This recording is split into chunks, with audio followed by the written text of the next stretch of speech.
السلام عليكم ورحمة الله.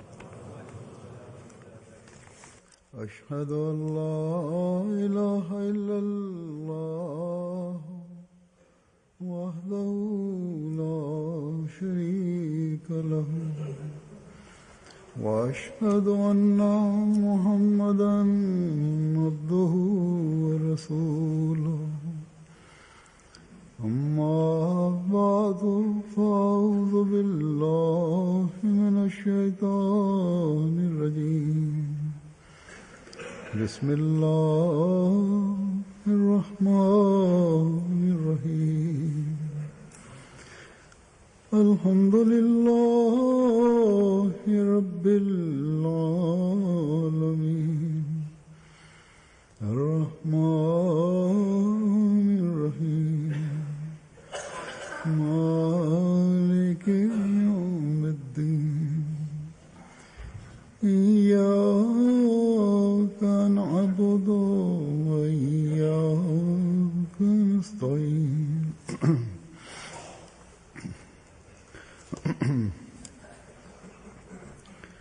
اهدنا الصراط المستقيم صراط الذين أنعمت عليهم غير المغضوب عليهم ولا الضالين.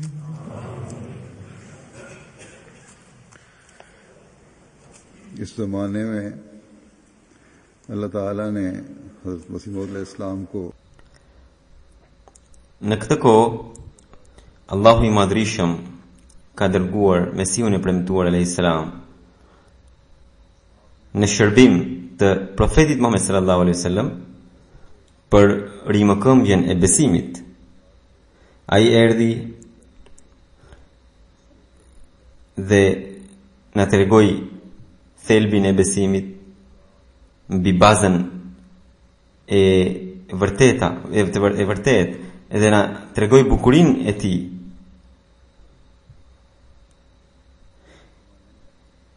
Dhe vuri në dukje risit e gabuara.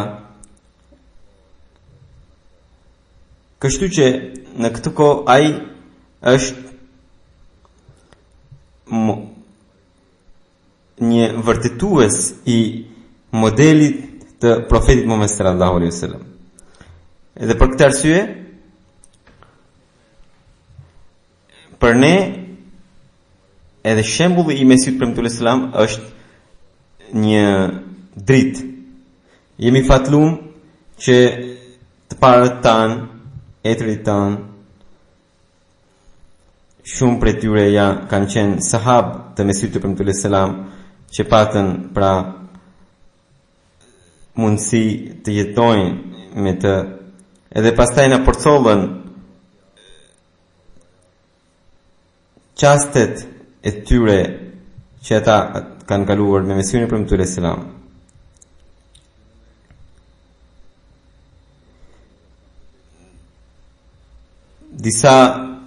Shumica prej tyre fjalët që kanë dëgjuar prej Mesihut e premtuar selam në kanë përcjell, disa e kanë parë atë drejt për drejt dhe kanë përfituar nga shoqërimi me të.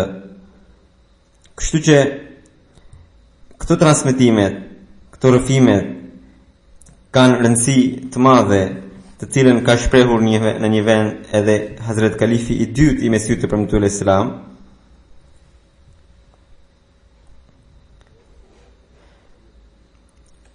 Edhe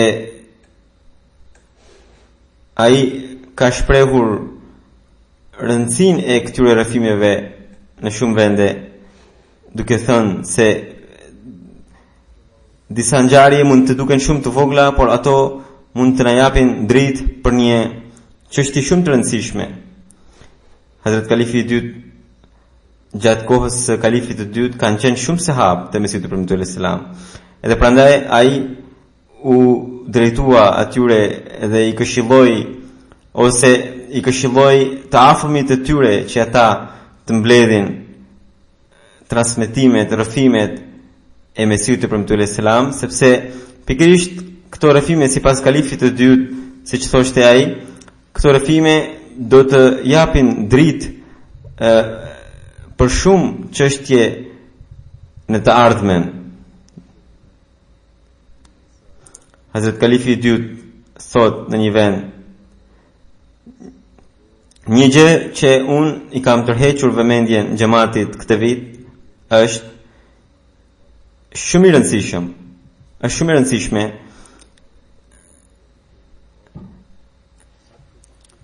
Hazuri sqaron se në fakt në kohën e kalifit të dytë kishte ngritur krye një sherr, një fitne e cila urrëzua nga thënjet e Mesihut të premtuar Islam, nga rrëfimet e sahabëve, dhe kalifi i dytë thotë se pikërisht thënjet e Mesihut të premtuar Islam ose gjestet e tij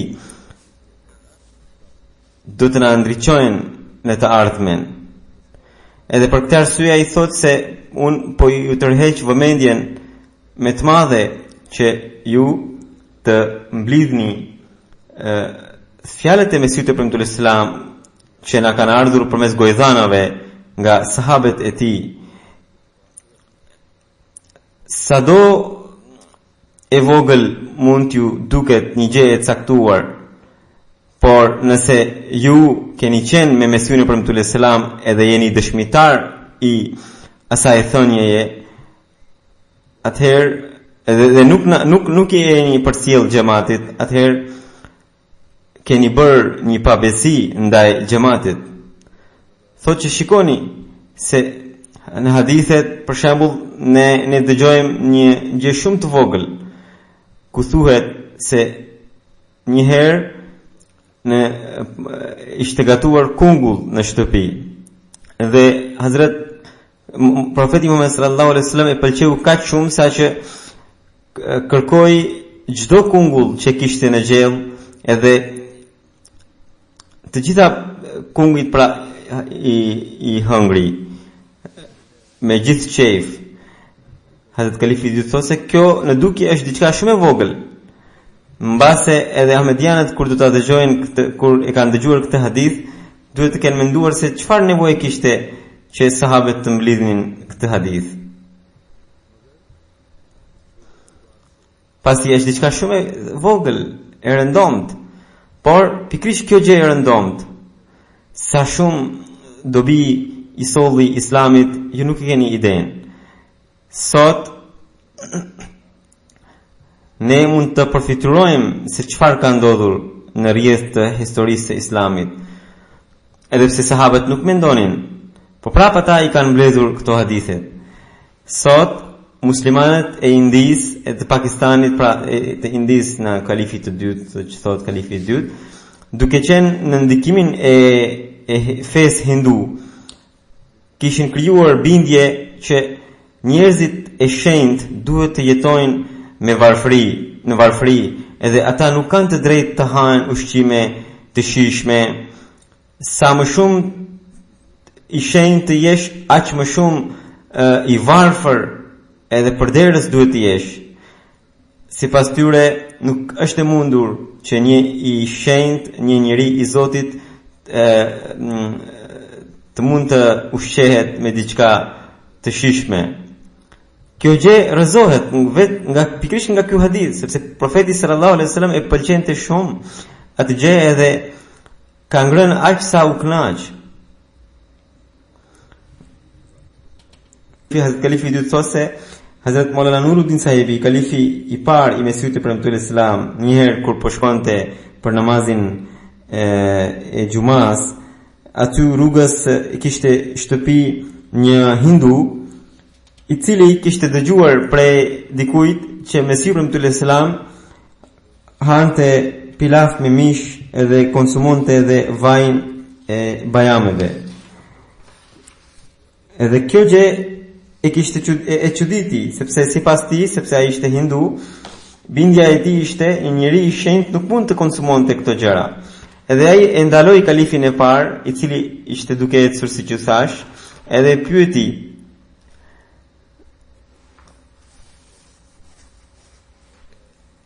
a është e lejuar që të hani pilaf me mish edhe të përdorni vajin e bajameve? Kalifi I parë ju përgjigj, po në fen ton janë të lejuara. Ai tha se po e di që janë të lejuara, është lejuar konsumimi I këtyre gjërave, por unë kam fjalën që për njerëzit e shenjtë është e lejuar që ata të konsumojnë këto gjëra. Pra, nga që ai ishte hindu, edhe ata e kanë këtë besim që klerikët ose njerëzit e shenjtë duhet të jetojnë në mjerim, duke mos shijuar asgjë nga kjo botë. Atëherë kalifi I parë tha se po, në fen ton, edhe njerëzit e shenjtë kanë të drejtë të konsumojnë këtë gjëra të tilla. Pra imagjinoni se ai njeri, për atë njeri, akuza më e madhe për Mesiun Premtull Islam që kishte ai, ishte pikërisht kjo, që Mesiu Premtull Islam konsumonte pilaf me mish edhe përdorte nganjëherë edhe vaj bajamesh.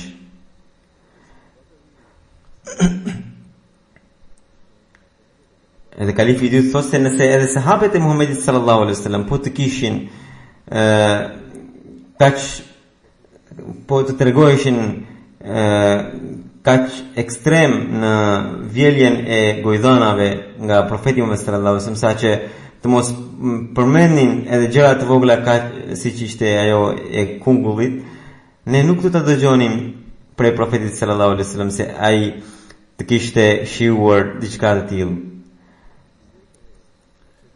Pastaj një ngjarje tjetër të kalifi I parë I dytë tregon se Hazrat kalifi I parë ishte një njeri shumë I thjeshtë, edhe zakonisht qëndronte kaq I angazhuar saqë edhe ditën e xumas nganjëherë ai e harronte të merrte pra të lahe edhe të vishe me veshje të reja, të lara e kam fjalën, dhe Hazrat kalifi I parë radhiyallahu anhu kështu bënte për shkak të angazhimeve të mëdha që kishte. Nga detyrat e tij ai harronte të kujdesej edhe për veten e tij. Sepse profeti Muhammed sallallahu alaihi wasallam ndërkohë ka porositur, Islami ka porositë të veçanta se në disa raste larja e trupit bëhet farz, por kalifi I parë nga haresa e bënte një gjë të tillë. Dhe kalifi I dytë thotë se unë shkoja te kalifi I parë për të studiuar Buhariun. Një herë kur po shkoja po pa Mesiun Premtull Islam dhe më pyeti ku po shkon, unë I thash po shkoj të mësoj Buhariun.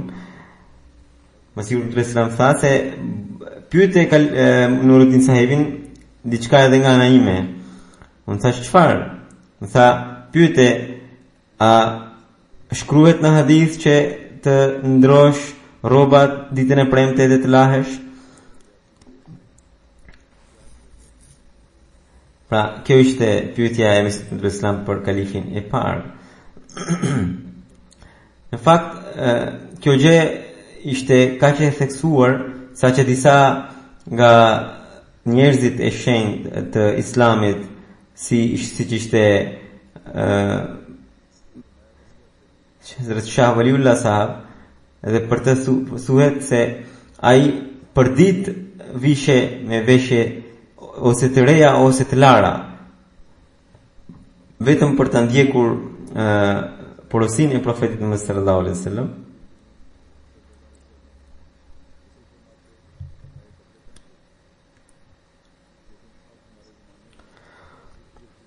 E vërteta është që njeriu sa më shumë është I palar, I papërqendrueshëm, aq më shumë ai është I papërqendrueshëm në botën shpirtërore. Prandaj profeti Muhammed sallallahu alaihi wasallam ka theksuar që njeriu duhet të lahet shpesh, edhe kur madje ka theksuar që njeriu nuk duhet të vijë në xhami nëse ka konsumuar gjërat të cilat mbajnë erë.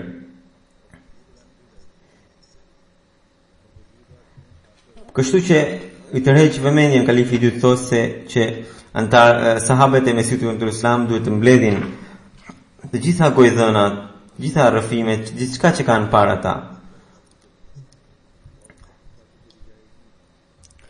Hazrat kalifi I dytë i Mesiut i premtuar tregon që një djalë i ri më ka treguar se edhe ai ka qenë sahab i Mesiut të premtuar alayhis salam. Por ai mban mend vetëm një gjë të vogël kur ai ka qenë fëmijë. Ai kishte kapur përdore Mesiun e premtuar alayhis salam dhe e kishte mbajtur për një kohë. Edhe më pas Mesiu premtuar alayhis salam e liroi veten edhe u angazhua në një punë. Tani kjo është diçka shumë e vogël. Por më vonë, pikrisht nga këto gjëra të vogla, do të nxirren vendime të mëdha. Për shembull, marrim këtë ngjarje që tregoi ky djalosh. Së pari mësuam që në mbledhjet e njerëzve të mëdhenj duhet të sjellim edhe fëmijët, që edhe ata të edukohen. Më vonë mundet që në të ardhmen të mund të dalin njerëz të cilët të lëshojnë vendime se fëmijët nuk duhet të sjellim në mbledhjet e njerëzve të mëdhenj, njerëzve të shenjtë. Sepse kur hyn një filozofi, ajo sjell shumë gjëra të tjera me vete. Ata patjetër do të thonë se çfarë do të bëjnë fëmijët atje. Atëherë pikrisht ky rrëfim i djaloshit do ta rrëzoje mendimin e tyre. Pastaj kjo forcohet akoma më shumë nga një hadithi i profetit sallallahu alaihi wasallam. Sepse edhe sahabët i sillnin fëmijët e tyre në mbledhjen e profetit sallallahu alaihi wasallam. Së dyti nga ky rrëfim kuptohet që kur keni në një punë të rëndësishme, edhe mund të lëshoni fëmijën, edhe mund të lëshoni dorën tuaj nga fëmia. Ka mundësi që në të ardhmen mund të jenë njerëz të cilët të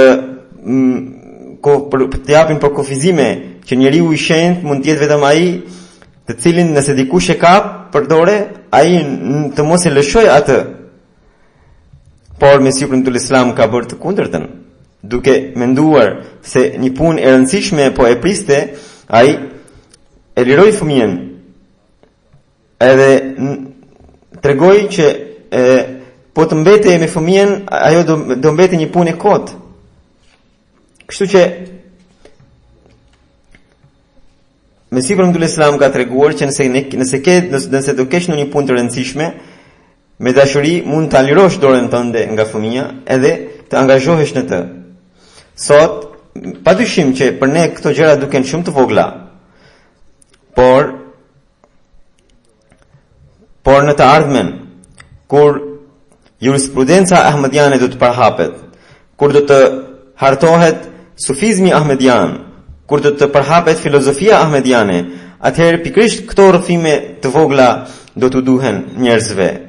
Dhe edhe filozofët të mëdhenj kur do t'i lexojnë këto ngjarje, do të brofen nga gëzimi. Edhe do të luten për atë njeri i cili sjell një rrëfim të tillë që ndriçon edhe që zgjidh në një çështje që u del në të ardhmen. Kjo është ngjarje e ngjashme siç është e përmendur me atë që është përmendur në hadithet, që kur profeti sallallahu alaihi wasallam shkoi në sejdë, Hazrat Hasani radhiyallahu anhu, i cili që ishte i vogël atëherë, hipi në shpatullat e tij. Edhe profeti sallallahu alaihi wasallam nuk e ngriti kokën derisa Hasani zbriti vet.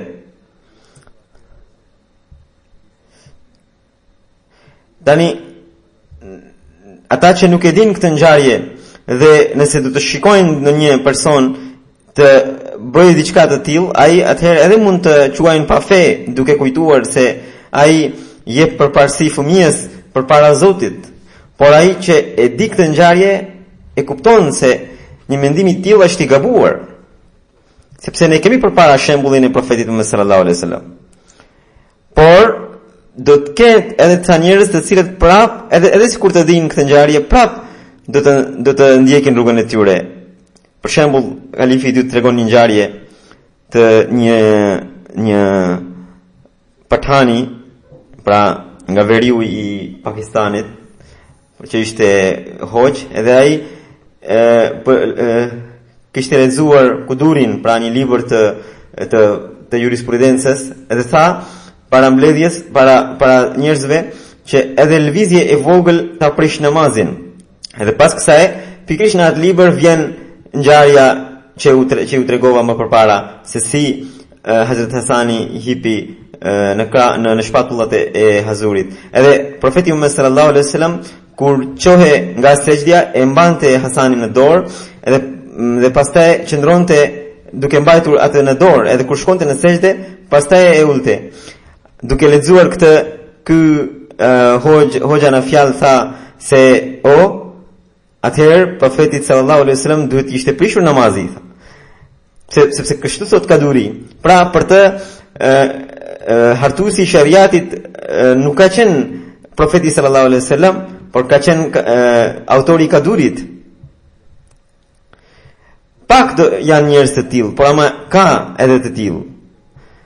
Prandaj u bë thirrje sahabëve të Mesihut të premtuar selam që nëse din ndonjë gjë, sado të vogël qoftë ajo, ata duhet na përcjellin. Për shembull, nëse dikush thot se un kam parë Mesihun e premtuar selam si hecte, edhe është ulur në bar diku, edhe kjo është diçka e madhe. Un vetë mbaj mend që kam qenë vet atje në kopësht, Mesihu premtuar selam u tha gjithë sahabëve që ulemi këtu edhe ham mana.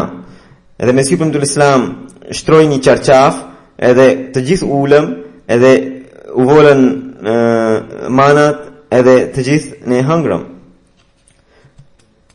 Më vonë ka mundësi që mund të dalin njerëz të cilët të mendojnë se sufizmi është që të mos konsumosh gjërat e pastra.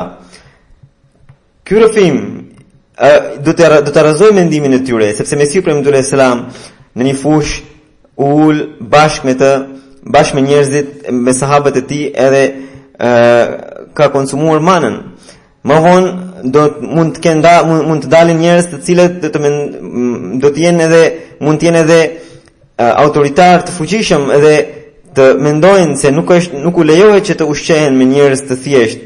Pikërisht kjo ngjarje do të arrazojë mendimin e tyre, sepse Mesihu premtuar selam me shumë dashuri ishte ulur me shokët e tij, edhe së bashku me ta kishte ngrënë mana. Kështu që çdo kush nga sahabët e Mesihut premtuar selam, që edhe sikur të ketë parë një herë fytyrën e Mesihut premtuar selam, ose sikur të ketë pasur mundësinë të qëndrojë vetëm një herë, ai të shkruajë hollësisht se çfarë ka përjetuar dhe çfarë ka parë. Nëse dikush e mban mend se si ka qenë mënyra e të veshurit të Mesihut premtuar selam, edhe atë duhet të na dërgojë. Tani këto rrëfime u mblodhën gjatë kohës së kalifit të dytë, edhe u bën një regjistër, të cilat unë ju kam treguar një herë, dhe tani ne po i përpilojmë edhe një herë, po i hedhim në kompjuter, dhe aty sigurisht ka edhe disa rrëfime që kanë kontradikta me të tjerat. Kështu në këtë rast ne po marrim ato që kanë dëshmi më të qarta, ose që mbështeten nga rrëfimet e tjera. Nganjëherë edhe ata që i zbardhin në kompjuter, pra dietarët tanë, më dërgojnë disa rrëfime edhe më thonë se më mirë të mos e shkruajmë këtë, sepse do të japim këtë efekt ose atë efekt, por kur unë i kam lexuar ato, mua nuk më duken të tilla, ato duhet të vinë në literaturën e xhamatit. Kështu që inshallah do të përpilohen këto rrëfime dhe në të ardhmen do të dalin të botuara para xhamatit. Kështu që Hazret Kalifi i dytë thot se një dobi e këtyre rrëfimeve është që në të ardhmen, nëse lindin njerëz të cilët sjellin gjërat të çuditshme, ato mendimet e tyre mund të rrëzohen nga këto rrëfime. Për shembull, disa njerëz kanë qef që të rinë me kokë të pambuluar në namaz, domethënë mendojnë sikur namazi më mirë të falet në me kokë të pambuluar, edhe pse ne kemi hadithet e Muhamedit sallallahu alaihi wasallam, që të gjitha këto gjërat qartësohen në këto rrëfime, sepse ne kemi aty shembullin e Mesihut e premtuar alayhis salam. Kur do të botohen, do t'i lexoni. Sepse aty kemi plot gjëra që kanë të bëjnë me që na ndriçojnë edhe për temat si cilat janë etika e qëndrimit në xhami e të tjera. Është vërtet që ne kemi hadithet e profetit sallallahu alaihi wasallam, edhe profeti sallallahu alaihi wasallam është ai profet i cili solli shariatin. Por edhe kjo është vërtet që një i dërguar që është më pranë kohës son, ai është vërtetues i haditheve të profetit të kaluar. Sot për shembull dietarët e jurisprudencës marrin thënjet e Imam Abu Hanifas, duke thënë se ajo që ka thënë Abu Hanifa është e saktë. Ndërsa ne kemi Mesihun e premtuar Islam shumë pranë. Kështu që nga që edhe profeti sallallahu alaihi wasallam atë e ka quajtur gjyqtar, tani e tutje çdo hadith që Mesihu i premtuar Islam e ka pranuar do të quhet i saktë, dhe çdo hadith që ai ka thënë se është i pasakt, do të jetë i pasakt. Në të ardhmen kjo do të ndodhë.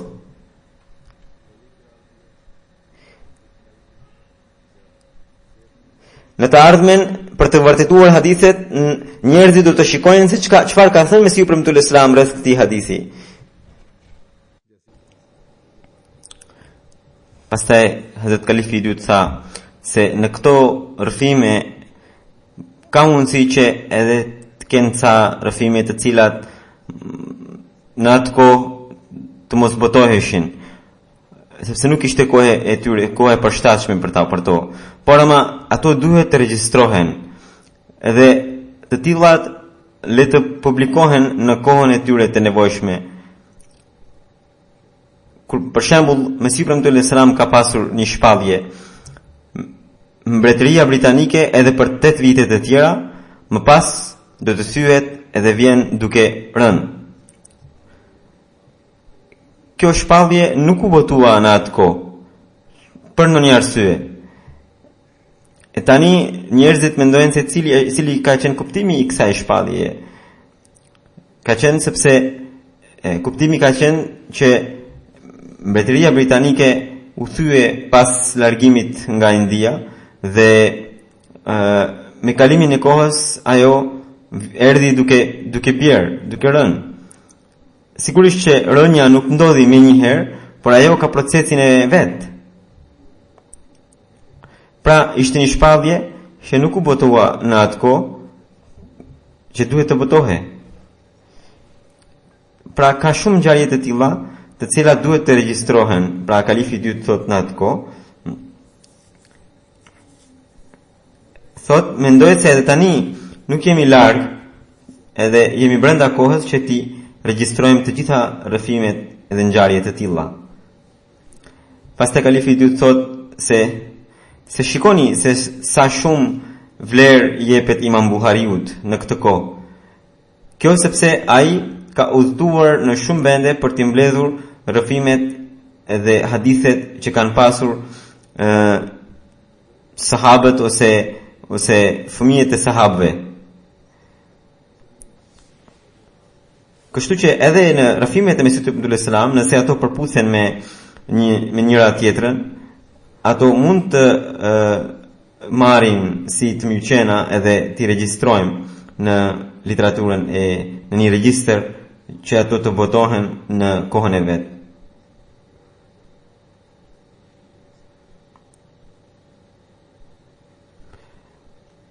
Dhe më vonë kur do t'i lexojnë njerëzit këto rrëfime, kjo është plotësisht e vërtet që një lexues ka mundësi që të gjejë një zgjidhje të një problemi që ai gjendet përballë dhe do të lutet për të. Kalifi i dytë vetë tregon një ngjarje të vet se ai një herë po kërkonte një ajet të Kuranit dhe e dinte që nuk mund ta gjente për një herë sepse nuk e kishte të sigurt se ku gjende ai ajet.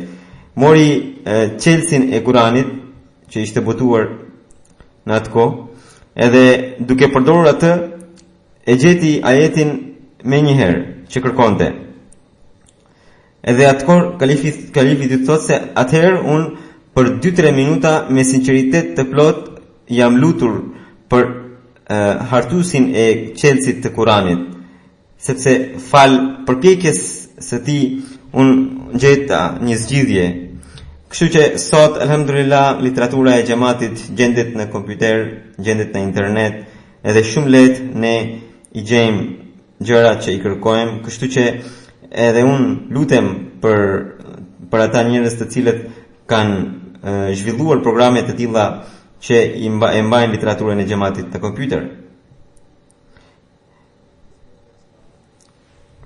Rëfimet e Mesihut premtuar selam, rëfimet e sahabëve rreth Mesihut premtuar selam janë shumë edukuese për ne, dhe na japin edhe dije edhe edukim.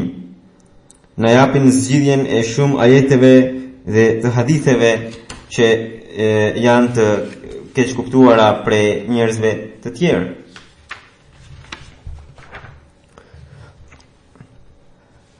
Ahmadianët në të ardhmen do të përfitojnë nga këto rëfime edhe do të luten për përpiluesit e tyre. Mbajmen kur kam filluar të përmend ngjarjet e sahabëve, disa nga ahmadianët që janë pasardhës të tyre filluan të më shkruanin rëfime të ndryshme të sahabëve të tyre. Ata duhet të përpilojnë ato rëfime edhe t'i dërgojnë zyrës përkatëse, pra vokalet e ishatit, dhe pastaj kemi një komitet aty i cili posaçërisht është ngritur për të sjell në dritë këto rëfime. Do të përmend edhe një ngjarje tjetër. Këtu përmendet përgjigje, këtu vjen përgjigja e atyre që ngrejnë një pyetje. Hazrat Mesihu premtuar selam, që nga fillimi i jetës së tij kishte dëshirë të zjarrt për ta përhapur Islamin, edhe kishte dëshirë të zjarrt që t'i përmirësonte gjendjen e muslimanëve. Dhe edhe përpara se të deklaronte të ishte Mesih apo reformator, ai vazhdimisht u bënte thirrje njerëzve që të vinin në xhami e të falin namaz. Edhe nuk ishte rreshtur vetëm deri këtu. Ai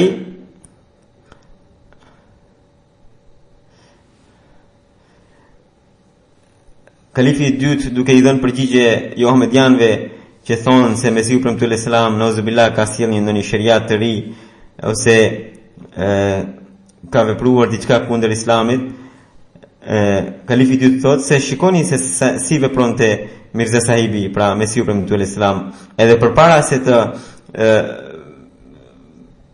vendose xhamati Ahmedia, ai për njerëzit që nuk vinin në xhami dërgonte njerëz të ndryshëm në shtëpitë e tyre edhe i sillte në xhami.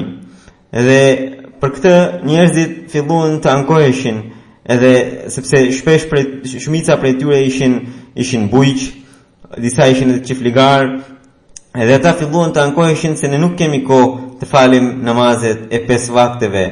Edhe të varfrit ankoheshin që falja e 5 vakteve i takon të pasurve, sepse ata kanë kohë, ndërsa ne nuk kemi kohë, ne ata ham buk apo të falim namazet e 5 vakteve. E për këtë Mesihu premtuar selam ishte kaq i zjarrt, kishte dëshirë kaq të sinqertë sa që u tha të gjithëve që nëse ata do të vinë në namaz, atyre do të jepet 1 vakt buke. Edhe do të pra kështu që Mesihu premtuar selam filloi të shtroje buk në një namaz, vetëm që njerëzit të vinin edhe të merrnin pjesë, pra të vinin në xhami të falin namaz. Filluan 25 apo 30 veta vazhdimisht, domethënë çdo ditë të vinin namaz, e më pas ata u u dobësuan dhe filluan të vinin vetëm në kohën e akshamit kur ishte koha e bukës, e hanin bukë edhe pastaj largoheshin. Dhe për këtë arsye kjo nuk u zgjat shumë.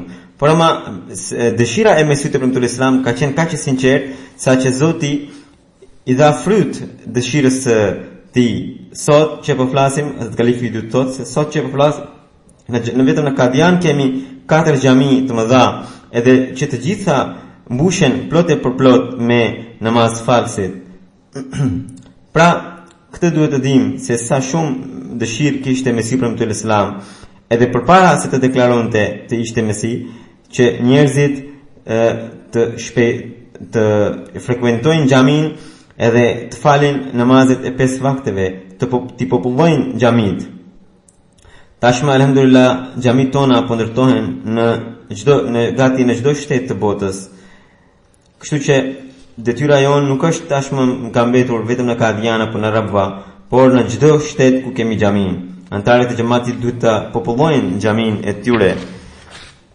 Edhe Ahmedianët që janë në Rabwa, në Pakistan, në Kadian, edhe ata kanë për detyrë që të popullojnë xhamit e tyre. Së dyti, këtu gjejmë një përgjigje ndaj pyetjes që një pjesë e njerëzve ngrenë edhe që thonë se tani xhamati shpesh bashkë me xhamin ndërton në një sallë ku ka lojra, ku ka basketball ose në një lojë tjetër, edhe ngrenë pyetje se kështu po tërheqim njerëzit nga lakmia e lojrave se sa nga për namazet, edhe kjo sipas tyre nuk është e drejtë. Por kjo ngjarje që ju tregova që është Mesihu të premtuar Islam e rrezon idenë e tyre. Pra nuk duhet të paragjykojmë njerëzit. Ne thjesht duhet të krijojmë një interes, edhe nëse njerëzit vinë nga ai interes edhe pastaj fillojnë të falin namaz rregullisht, atëherë kjo është në dobi të tyre. Kështu ndodh në shumë vende ku alhamdulillah misionarët bashkë me xhamin luajnë me të rinjt Ahmedian dhe jo Ahmedian, edhe kështu tërheqin njerëzit në xhami, sidomos të rinjt, sepse kjo bëhet një mjet për të sjellë njerëzit në namaz. Edhe kjo është e vërtetuar nga shembulli i Mesihut të premtuar Islam, edhe nga kjo ne kuptuam se kështu mund të ndodhë edhe nuk ka asnjë gjë të keqe. Pas namazeve do të udhëheq 2 gjenaze që me mungesë. E para është e Al-Haj Yaqub sahibit të Ganës, i cili ndroi jetë në 30 gusht të vitit 2015. Inna lillahi wa inna ilaihi raji'un. Sipas një llogaritje, ai kishte pasur jetë mbi 100 vjeçare. Ai vinte nga zona qendrore e Ganës. Gjyshi i tij ka qenë i krishterë. Kur ai u martua për së dyti, pra gjyshi, kisha e tij e kishte përjashtuar nga shoqëria. Edhe për këtë ai e pranoi fen islame, edhe u bë adhurues i Zotit të vetëm. Gjyshi i tij një herë, pra i cili kishte emrin Ibrahim Odobo, kishte mbledhur para për të bërë hax. Edhe në atë kohë, atëherë ishte bërë Ahmedian, dhe misionari i xhamatit e njoftoi që xhamati në qendër të qytetit po ndërton një xhami dhe një shtëpi misioni, edhe i kishte shkuar tek ai për të kërkuar kontributin e tij.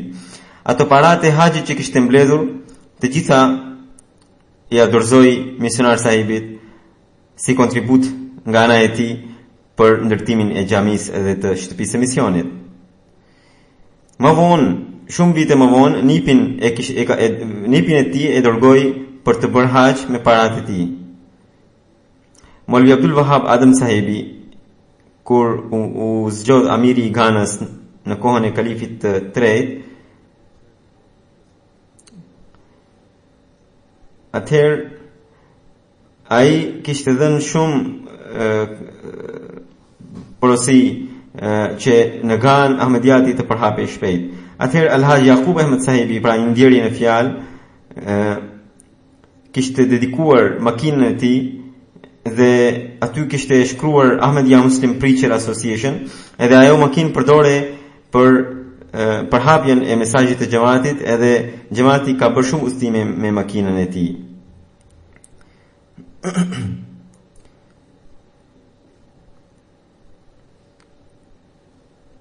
Ai kishte, pra ndjeri në fjalë, kishte edhe një veti që kudo që bëhe një xhamat, ai ndërtonte me paratë e tij një xhami aty. Ai ka lënë pas 2 fëmijë, edhe që të 2 janë misionarë të xhamatit. Njëri prej tyre është misionar qendror, Ibrahim bin Yaqub Sahibi, i cili është amiri dhe i Trinidadit dhe kryemisionari i Trinidadit, dhe djali i dytë është misionar lokal atje. Alhaj Yaqub Sahibi ka qenë edhe mundsi, pra kishte bërë edhe vasiat, edhe të gjitha parat e vasiatit, edhe nga të ardhurat, edhe nga pronat, i kishte paguar brenda jetës. Ai ka qenë thirrës i jashtëzakonshëm në rrugën e Allahut, por nikosisht ka qenë shumë i përulur. Allahu ja ngrit nivelet në xhenet, edhe fëmijët e tij i mundsoft që ata të ndjekin rrugën e tij. Gjenazja e dytë është e një shërbetori të hershëm të xhamatit, Mukarram Maulana Fazl Ilahi Bashir Sahibit, i cili gjenazja e tij për një arsye nuk u fal dot, për shkak të një gabimi nga zyra. Ai ndroi jetë më 3 gusht të këtij viti, edhe në moshën 97 vjeçare. Inna Allahi wa inna ilaihi raji'un. Ai kishte lindur në vitin 1918 në shtëpinë e Chaudhry Karam Ilahi Sahibit. Në 24 nëntor në 1944 ai dedikoi jetën, dhe 2 vjet më pas mbriti në Kadian. Ai doli në pension në 78, mirë po vazhdoi të shërbente xhamatit deri në 93-shin. Por edhe pas saj vullnetarisht i shërbeu xhamatit në poste të ndryshme.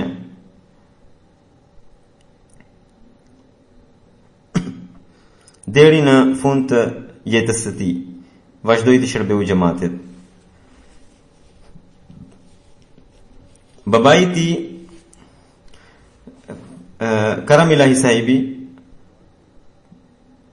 bëri betin e Mesihut të Premtuar Islam në vitin 1898. Një vit më pas e pranoi xhamatin edhe gjyshi i tij Chaudhry Jalaluddin Sahibi. Babai i tij ishte kaq shumë i lidhur me xhamatin dhe me kalifatin e xhamatit, saqë përmendet një ngjarje që ai me njëherë pas vdekjes së Mesihut të Premtuar Islam e bëri betin e kalifit të parë. Pra nuk ishte as pak në dyshim, në dilemë që kush do të bëhe kalif i Mesihut të Premtuar Islam.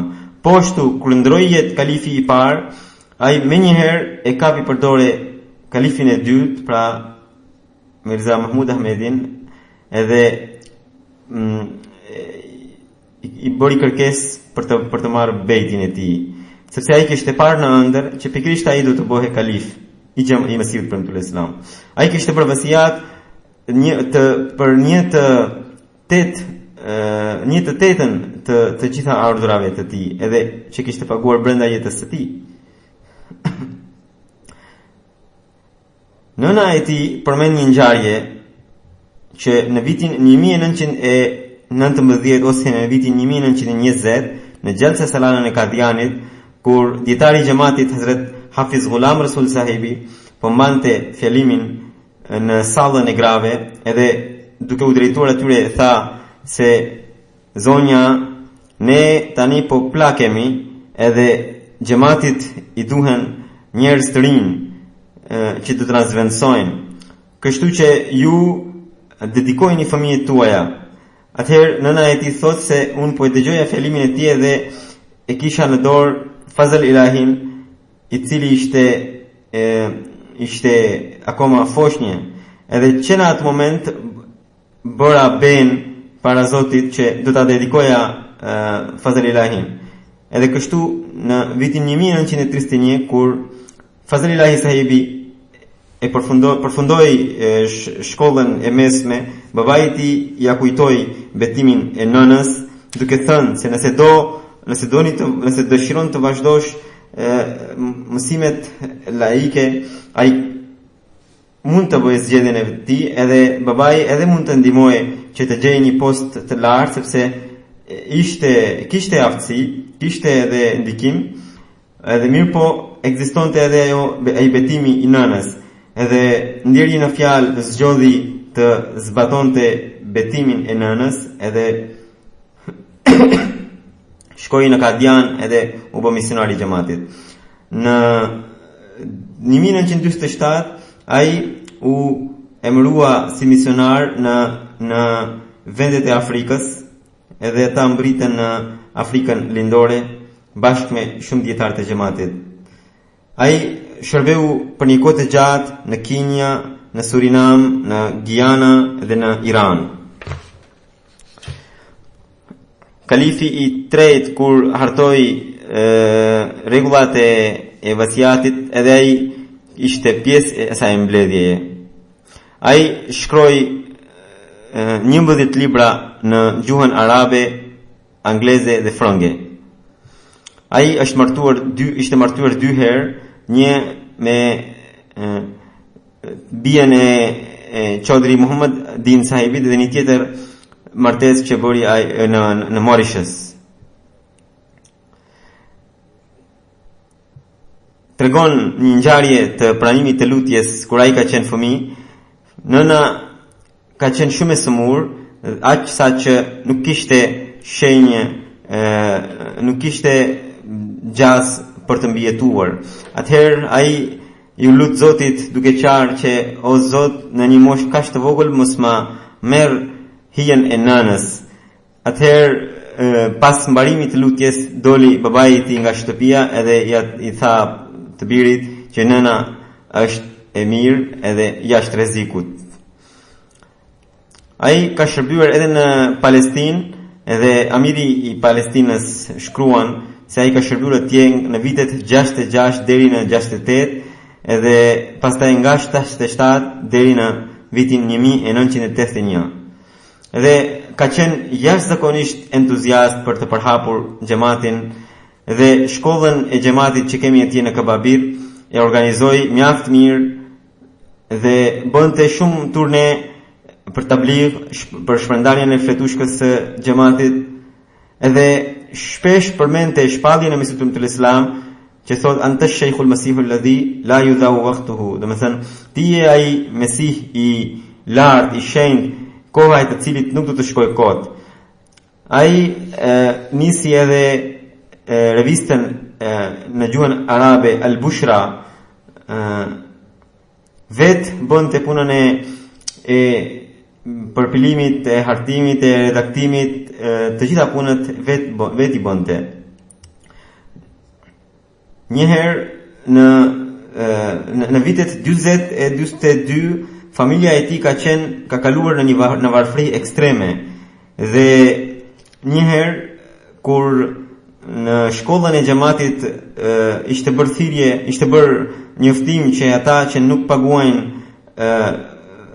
pagesën shkollore nuk kanë të drejtë të vijojnë studimet, edhe i kishin kërkuar edhe të ndjerit, pra Karam Ilahi sahibit, që ai nëse nuk do të sjell brenda 8 ditësh pagesën, ai nuk ka të drejtë të hyjë në shkollë.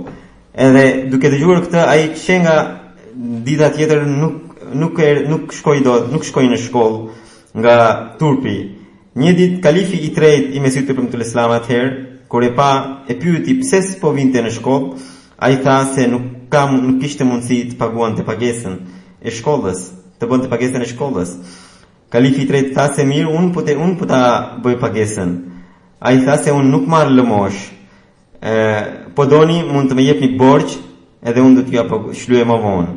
Kështu që kalifi i tretë e ja dha borxhin edhe ai vijoi studimet. Pra nga viti 1940 deri 42, ata kanë qenë në varfëri të skajshme, aq sa shpesh herë nuk gjenin bukë për të ngrënë. Ai vetë thotë se një herë plot 56 orë kishte qëndruar pa ngrënë asnjë kokër, asnjë gjë, dhe pas asaj kohe erdhi një njeri dhe e ftoi për bukë edhe i dha një çapati, pra një pite bukë. Edhe pas asaj përsëri 48 orë ai qëndroi pa bukë sepse nuk kishte asgjë për të ngrënë. Ai vetë tregon se kjo ngjarje vazhdimisht i rinte freskët në mendje, edhe kjo e kishte ndihmuar gjatë shërbimeve të tij në Afrikë dhe në shumë vende të tjera. Ai në Afrikë me shokët e tij dilte për të bërë tabligh, për të përhapur xhamatin. Edhe kudo që gjente ndonjë gjë për të ngrënë, hante. Nëse nuk gjente ndonjë gjë, e falendronte Allahun dhe askujt nuk i përmente. Alhamdulillah tani kanë ndryshuar gjërat, misionarët nuk kanë gjendje të tillë, edhe askush nuk ri kështu pa bukë për kaq kohë.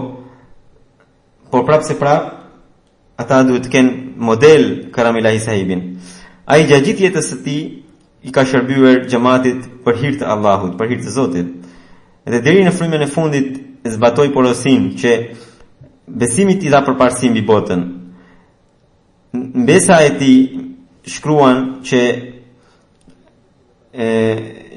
gjyshi pra i kishte treguar që gjatë tabligut në Afrikë ai në mëngjes gjatë sabahut bënte 2 bukë, pra 2 çapati, një hante për mëngjes dhe një tjetër merrte me vete, dhe gjatë rrugës kur ndihej e uritur edhe kur gjente ujë ose çaj, hante edhe të bukë.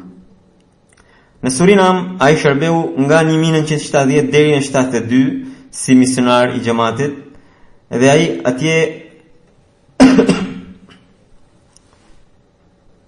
ai pati edhe mundësinë për të themeluar, për të inauguruar xhaminë e parë të xhamatit në Surinam më 25 prill të vitit 1971. Në atë kohë ata që nuk e pranojnë kalifatin, pra që janë të përhapur në Surinam, kishin ngritur krye edhe kishin përhapur sherr aty kundër xhamatit, dhe Karamilahi sahibi me urtësi të veçantë arriti ta menaxhonte situatën. Përveç sherreve të tyre, aty ishte krijuar një grup i drejtuar nga Xhaja Ismailit, i cili gjithashtu i krijoi shumë probleme, por ai u tregua i palëkundur edhe e menaxhoi situatën dhe zgjidhi. Në vitin 1972 ai i shkroi kalifit të tretë që në Surinam xhamati ka një shtëpi misioni, por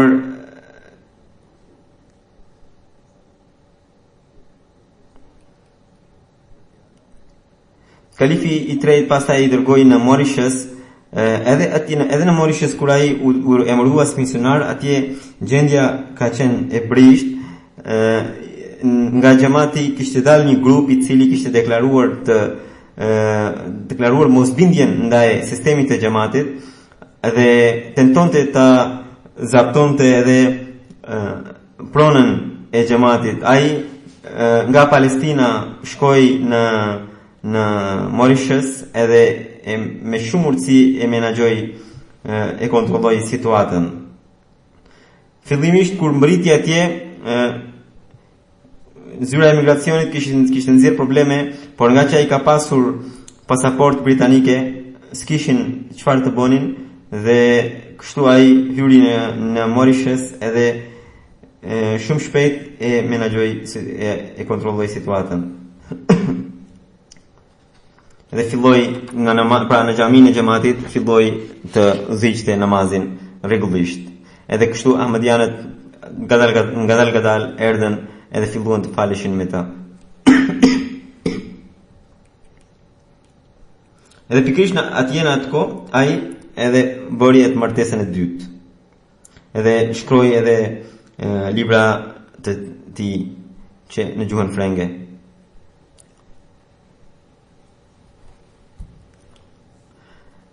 Aty me përpjekjet e tij ai edhe një herë e mblodhi xhamatin në dorën e kalifatit.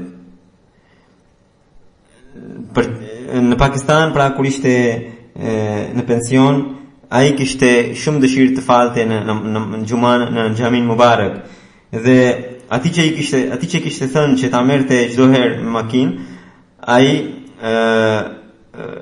bëhe gati dhe merrte një karige edhe rinte aty te dera te porta e shtëpisë vet që transportuesi pra që kishte prana ai ahmediani që e merrte me vete në makinë të mos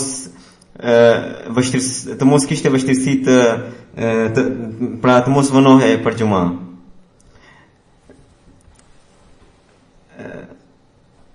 Nusja e djalit, reja e tij shkruan se një herë në shtëpi erdhi një letër, një telegram, një letër, edhe ajo e hapi dhe aty ishte shkruar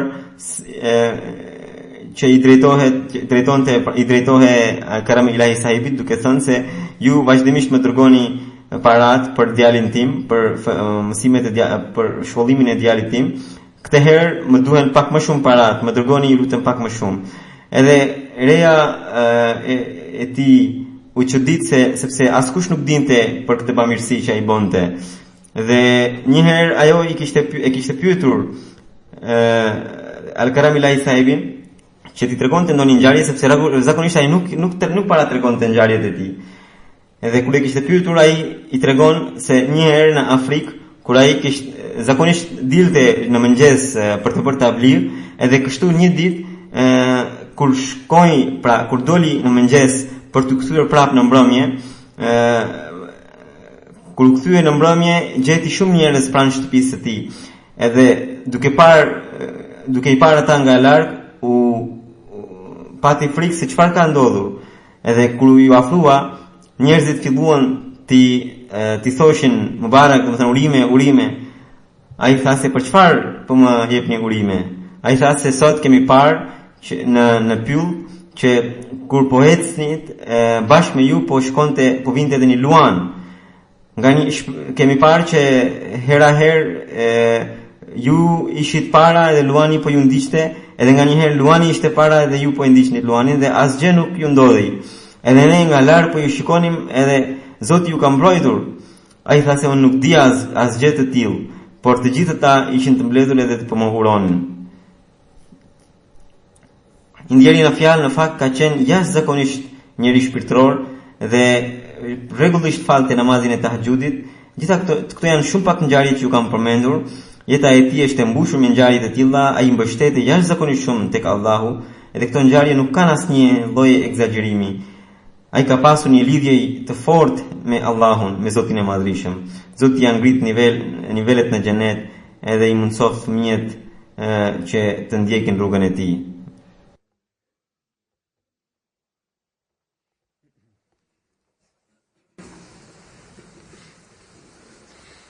Alhamdulillah